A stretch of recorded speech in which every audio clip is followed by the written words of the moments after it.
Social media එකේ ඊළඟට social media වලත් ඒ වගේම ප්‍රධාන ජනමාධ්‍ය ආයතන වලත් මේක පුස්තකාල කියලා කියනවා. මේකට හේතුව විදිහට මම දකින්නේ මේ පහුගිය මැතිවරණයේදී ඇත්තෙන්ම මේ අපේ වර්තමාන ආණ්ඩුවේ මේ පක්ෂ මාලිමා ආණ්ඩුව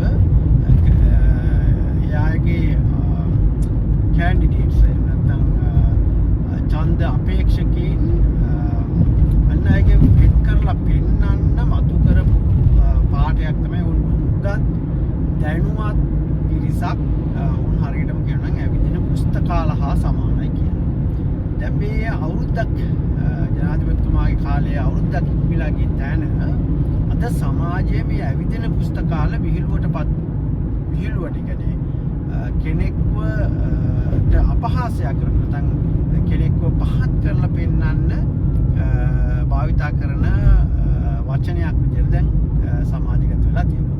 කවුරු හරි මොන හරි දෙයක් අචීව් කරන්න බැරි කෙනෙක් නම් එතකොට ඒ අයට අනිත් අය අර දැනුමක් තියෙන අය එහෙම නැත්නම් මේ අය අතිශෝක්තියෙන් වර්ණනා කරනවා. නමුත් ඔවුන්ගේ අර කාර්ය හරියටම ඉෂ්ට කරන්න බැරි පිරිසක් වුණාම දැන් මේක කියන්න පටන් ගන්න තියෙනවා. අතන මම නම් මේකේ එහෙම එකක් දකින්නේ නැහැ. මොකද දැන් උන් කිව්වේ අතන ඇවිදින පුස්තකාල. අපි බැලුවොත් ඇවිදින පුස්තකාල කියන ඒ උන්ගේ පාඩේ ඇවිදින කෑල්ල අපි බැලුවොත් පුස්තකාලයක් කියන්නේ මොකක්ද? පුස්තකාලයක් කියන්නේ සාමාන්‍යයෙන් කියවන තැන. හරිද? ඒකට කියවන තැනක් උන් කිව්වේ ඇවිදින පුස්තකාල. ඒකට ඇවිදින පුස්තකාල කියන්නේ ඇවිද කියවන තැන.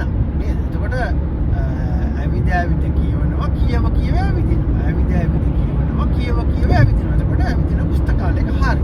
දැන් අතර මේ ආණ්ඩුවේ දැන් මම හිතන විදිහට උන් කියපු දේ තමයි මේ සිද්ධ වෙලා තියෙන්නේ. උන් කිව්වනම් අපි ෆැක්ටරි වගේ එහෙම නැත්නම් අපි වැඩබිම් වගේ අපි ගරාජ් වගේ එහෙම නැත්නම් අන්න ඒ වගේ දෙයක් අන්න එහෙම අර වැඩ කරන තැනක් ගැන සඳහන් කළා මේ වැඩේ හරියට කරන්න බෑ කියන තැනට වටුණා. එතකොට තමයි අපි මේක ප්‍රශ්න කරන්න තිබුණේ.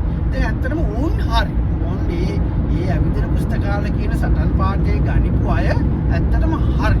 උන් හරියටම ඒ නිශ්චිත දේ කියලා තිබුණේ ඇවිදින පුස්තකාල. පුස්තකාලයක් කියන්නේ කියවන තැනක්.